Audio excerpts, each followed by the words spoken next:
Not every story needs to begin with greatness. Some begin in silence. This one, for instance, begins not with Elon Musk, but with his younger sister, Tosca, a name you may not know well. And yet, her life holds its own kind of quiet wonder. A gentle rhythm that never sought the spotlight, but moved just the same, through loss, tenderness, and small acts of kindness that echoed louder than applause. Tosca was born in Pretoria, South Africa, in 1974. Her parents, Errol and May, were already busy raising Elon and Kimball when she came into the world, a girl with eyes that wandered far, often staring at things no one else noticed. A chipped teacup, a dancing shadow on the wall, a freckle shaped like a comma on her brother's hand. Errol, a man of calculations and measurements, became concerned early on. He noticed how Tosca would sit still for long hours, her hand pressed gently over her chest. She must have a heart condition, he once told May. But it wasn't her heart that was broken. It was the world that often felt too loud for her. Instead of school, Tosca stayed home. Her classroom became the corners of their home. Her classmates, Elon, with his relentless curiosity, and Kimball, ever full of laughter. But even with them, Tosca remained a little apart, not distant but deeper. She didn't speak much, but she watched, listened, collected moments like others collected toys. Her world changed forever on a summer morning when she was still small. A tourist, lost, frantic, broken, drove into a local market. The woman didn't survive. Neither did May. It was the sort of tragedy that newspapers print and forget. But for Tosca, it became a quiet line dividing before and after. From that day forward, she retreated into herself. She found comfort in the tiniest routines. She would wait until everyone left the kitchen, then use the back of a spoon to gently crack the caramel crust of her crème brûlée. She kept a small glass marble in her coat pocket, not because it was valuable, but because it felt like holding the moon. In 1989, she moved with her father to Canada. A fresh start, though her heart carried the past carefully, like a letter never sent. They settled in a small neighborhood in Vancouver, and to help with the bills, Tosca took a job as a waitress at a bar called Tiki, a dimly lit place filled with neon fish, faded postcards, and regulars who ordered the same drink every night. There, Tosca met a world she had never known. Loud voices, spilled drinks, laughs that echoed through the thin walls. But she didn't flinch. She watched quietly, listened to heartbreaks confessed over rum, memorized the way David always straightened the salt shakers, noticed how Matthew's smile never quite reached his eyes. She never joined the chaos, but somehow it softened her. Every evening before the rush, she would line up the sugar packets in perfect color order, a small act of peace in a world that rarely paused. Perhaps you know someone like Tosca, someone who never asks for much but carries a whole galaxy inside. And maybe, just maybe, stories like hers are the ones we need most. If this beginning has touched something in you, would you gently press the like button or consider subscribing? Not for numbers or fame, but because every kindred soul we gather here makes this circle of stories a little warmer. Thank you for being here. Truly, it was a Tuesday, quiet and unassuming, like so many others before it. The kind of day when the air feels thick with memory, even if you can't quite name why. Tosca was in the kitchen of the Tiki bar, her apron slightly askew, carefully arranging ramekins of creme brulee on a silver tray. She did this with the same tenderness she applied to nearly everything, as if the world might crack under too much pressure.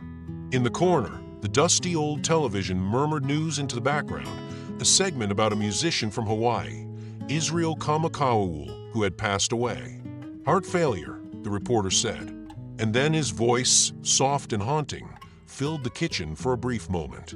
Somewhere over the rainbow, Tosca's hand froze. Her fingers trembled slightly. In that moment, a silence wrapped around her, not of absence, but of sudden presence, as though someone had opened a door to a distant room inside her. She had always loved that song, the way it drifted between joy and sorrow without needing to explain either. The lid of a glass jar slipped from her grasp, clinked against the counter, and spun away under a cabinet. Tosca knelt to retrieve it, brushing flour from her knees. As her hand searched blindly beneath the metal shelving, her fingers brushed something unfamiliar. Not the lid, something harder, colder. She peered closer, nudging aside a loose board in the floor, curious. Beneath it lay a small tin box, worn with time, its corners rusted, but its presence oddly comforting, like it had waited for her. She lifted it with care, as if afraid it might vanish. Inside were small, precious things, a pressed flower now browned with age, a marble, a tiny plastic ring shaped like a heart, and a note, neatly folded and fragile. On it, in a child's loopy script, to Susan, age 8. Never forget who you are. Tosca held the paper as though it were a living thing. She read it twice. Then again. Who was Susan? Where was she now? What had she needed to remember? That night, Tosca brought the box home, placed it gently on her table, and lit a candle beside it. She didn't sleep much. Instead, she stared at the objects one by one, imagining the small hands that had once held them. The girl who had tucked them away for safekeeping, perhaps planning to come back, perhaps never able to. The next morning, she visited her upstairs neighbor, Mrs. Scully. A retired librarian with a fondness for hand-knitted shawls, Mrs. Scully had a memory like a card catalog and a heart like a grandmother's lap. Over warm rhubarb scones and chamomile tea, Tosca showed her the box. "Oh, mercy," Mrs. Scully whispered, lifting the marble with her wrinkled fingers. "I haven't seen one like this in decades. These were all the rage in the 50s. Her voice lowered, touched by something distant and tender. This belonged to a child who loved with her whole being. You can just tell. With Mrs. Scully's help and a few late-night hours at the community center archive, they traced the name, Susan Worthing, to an old address just 3 blocks away. Susan would be in her 50s now if she was still alive. There was no guarantee, but for Tosca, it was enough to try. She wrapped the box in brown paper, tied it neatly with twine, and wrote no return address. Just a card that read, "For the child you once were." Then she walked through the quiet streets, heart drumming gently in her ears, and left the package at the door. She didn't ring the bell. She didn't knock. She simply crossed the street and sat on a wooden bench, pulling her coat closer against the breeze. It took time, 10 minutes, maybe more. But then the door creaked open. A woman stepped out, silver-haired, a little hunched, in thick woolen socks. She looked down, puzzled, picked up the package, unwrapped it. Tosca watched from behind the safety of leaves and distance. The woman stared into the box for a long while. Then, slowly, she sat on the porch steps. Her shoulders began to shake. At first, Tosca worried. Was it pain? Grief? But then she saw it. A smile, trembling beneath the tears. A hand reaching up to touch the marble, to run her fingers over the note, to whisper something only the ghosts of childhood could understand.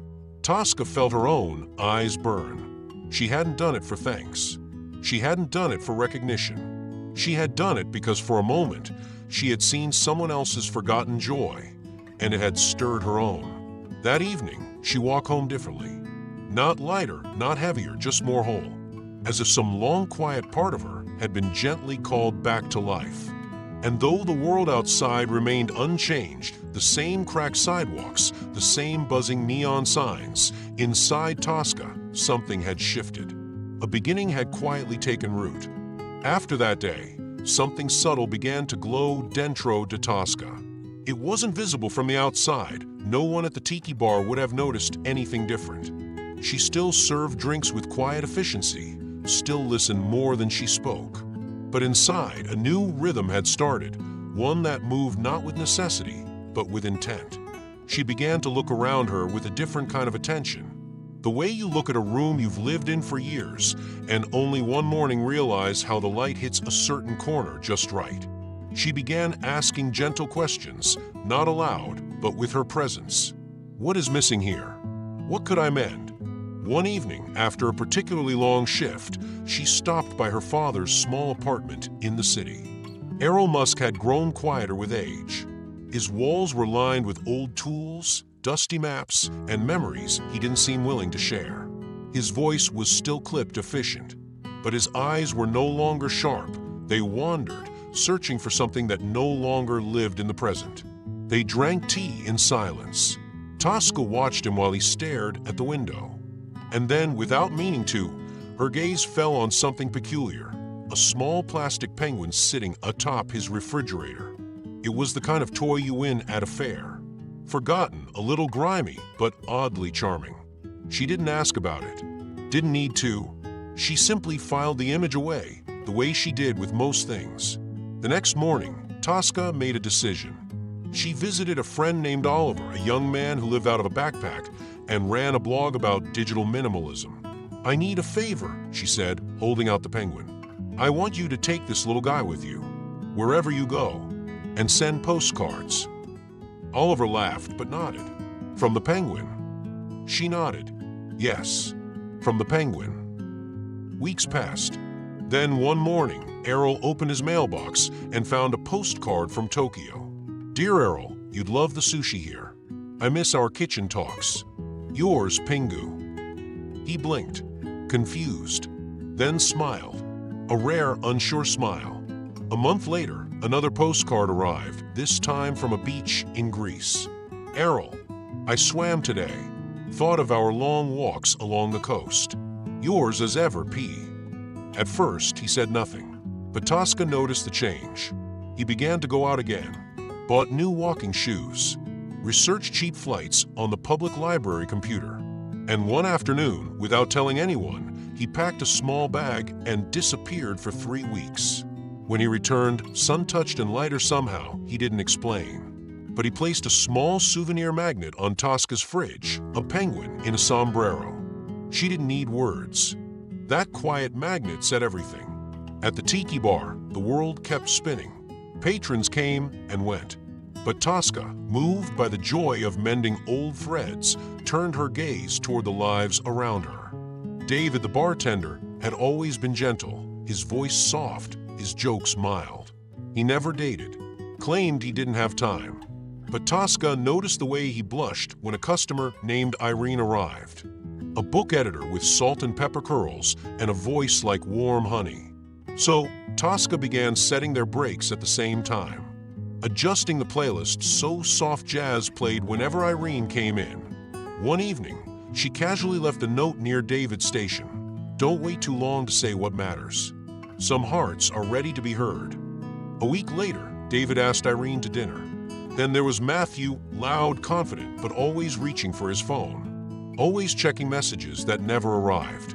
Tosca had overheard enough to understand a recent breakup, a jealous ex, a cycle he hadn't broken. One night, when he arrived late and tired, she handed him a small slip of paper. On it, she'd written, "If she loved you, you wouldn't feel so small. You are more than her storms." He read it, said nothing, but the next week, he came in early, smiling, lighter. The phone stayed in his locker. Each gesture was small, a whisper, not a shout. But the bar began to shift, just a little, like a painting, slowly touched up in forgotten corners. And in the quiet, Tosca found herself again, not in grand things, not in applause, but in the way people stood taller when she passed, in the way their silences grew softer after she had spoken. She was beginning to understand some hearts do not need fixing, only reminding of who they were, of what they could become. And she, too, was remembering. There was a woman who came to the bar every Thursday afternoon at precisely 4 o'clock. Her name was Mrs. Kudrow, though she never insisted on the Mrs. Her eyes were pale green, and her voice always carried a touch of hesitation, as if everything she said might be the wrong thing. She was a painter, not famous, not bold, but dedicated. Tosca had once walked her home and glimpsed inside her small apartment where canvases leaned against walls like waiting guests. All of them showed the same scene, a couple dancing beneath pink lanterns in a garden. It was a tribute to Renoir's dance at Bougival, and yet not quite the same. In each version, the man's face was clear, joyful, present, but the woman's face was always left unfinished. A swirl of color, a suggestion of features. Never complete. Tosca had asked her once quietly, "Why don't you finish your face?" Mrs. Kudrow had smiled almost sadly, "Because I don't know how she feels." This answer lived inside Tosca for weeks. The two women grew close. Tosca would bring her extra pastries at the end of each shift. Mrs. Kudrow would bring her snippets of poetry, handwritten on napkins. Sometimes they walked together, not saying much, just breathing the same air, letting the world pass by in companionable quiet. And then one afternoon, Tosca saw something that caught her breath. A young man stood across the street from the cafe, camera in hand, photographing the elderly couple who ran the flower stand on the corner.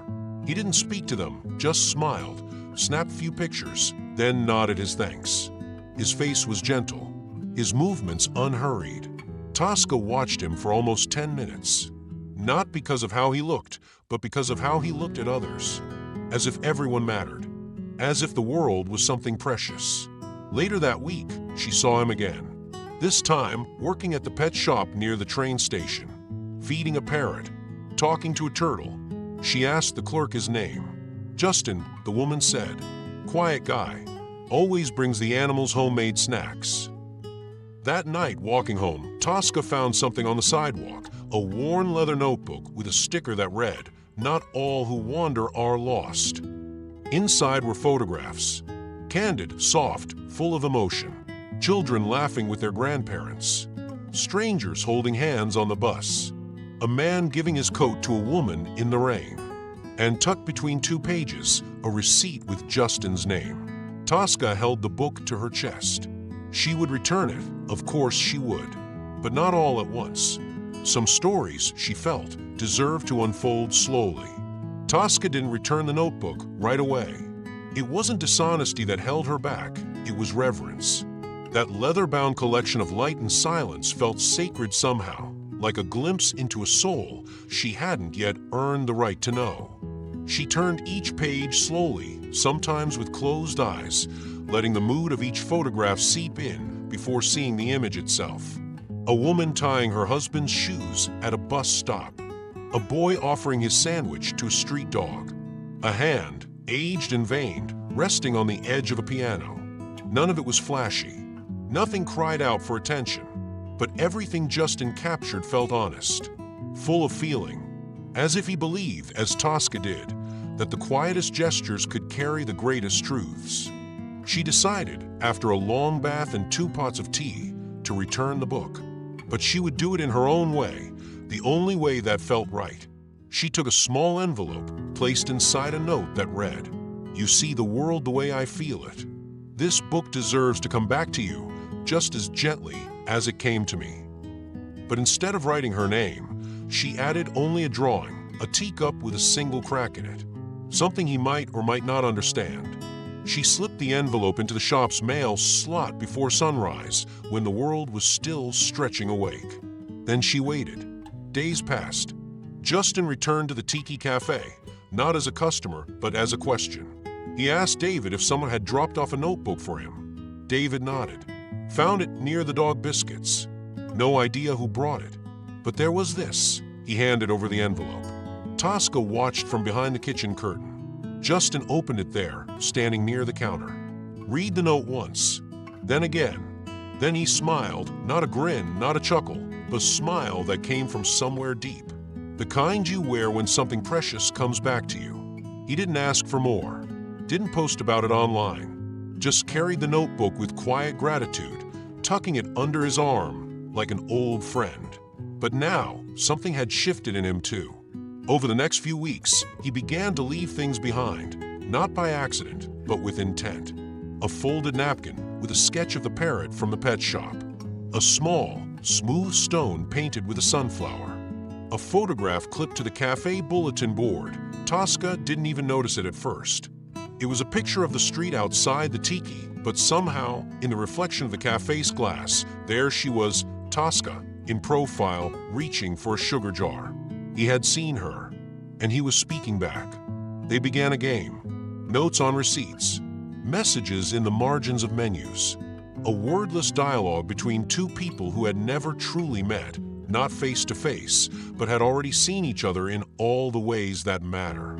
David noticed first. "He's looking for you, you know," he said one night as he mopped the counter. "Maybe it's time you let him find you." Tosca smiled softly. Maybe. But she was afraid, not of love, but of being seen completely. For all her tenderness, all her kindness, there had always been a part of her that remained hidden, even from herself. That was the part Justin now seemed to reach toward. Gently, patiently, she prepared a final clue. A mirror placed inside the front window of the pet shop, framed by ivy, with a note taped beneath it. "If you want to know who left the notes, just look." Then she walked away, heart thudding, unsure whether she wanted to be found or left alone in the sweetness of maybe. Tosca didn't go back to the cafe the next morning. She stayed home, baking soft cookies with lavender and lemon. She polished her windows. She dusted the bookshelf. She tried, in vain, not to hope. That afternoon, the doorbell rang. On the other side stood David, flushed from rushing. He held a folded piece of paper. He came to the pet shop. He looked in the mirror, and then he came here. Tosca's breath caught, and David smiled. He left this. The note was simple, just 5 words. "I'll be back at noon." She had less than an hour. She changed nothing in her home. No makeup, no performance, just set the table for 2. Laid out 2 steaming bowls of lentil soup, and in the center placed a single napkin folded into a crane. At noon, the knock came. Tosca opened the door. Justin stood there, not dramatic, not cinematic, just there, with eyes that seemed relieved. Not to have found someone perfect, but someone real. They said very little, ate slowly, smiled between spoonfuls. Their silence was comfortable, like 2 people who had already known each other in another time. When the meal ended, Tosca asked if he'd like to take a walk. They walked without purpose, stopping to look at window displays and birds on telephone wires. He pointed out a feather stuck in a tree branch. She noticed a lost glove folded like a flower on a bench. By the time they returned, the street lamps had flickered on. Justin leaned slightly toward her, and Tosca, for once, didn't step back. Their kiss was gentle, not because they were unsure, but because they were certain. That night, Justin didn't leave. They talked, listened, fell asleep with their backs barely touching, hearts steady, unhurried. And in the morning, she gave him the back seat of her scooter. They rode slowly, the city moving past in soft blurs, his arms around her waist, her laughter catching the wind. From her apartment window, Mrs. Kudrow watched and smiled. Later, she returned to her painting, the couple dancing beneath pink lanterns.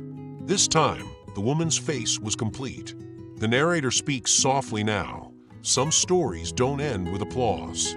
They end with quiet mornings, warm soup, and someone who knows how you take your tea. Tosca's world hadn't changed. The streets, the bar, the broken sidewalks were all the same. But she had changed. And in that gentle shift, the world began to feel just a little more kind. And now, if you've been with us through Tosca's journey, I'd love to know.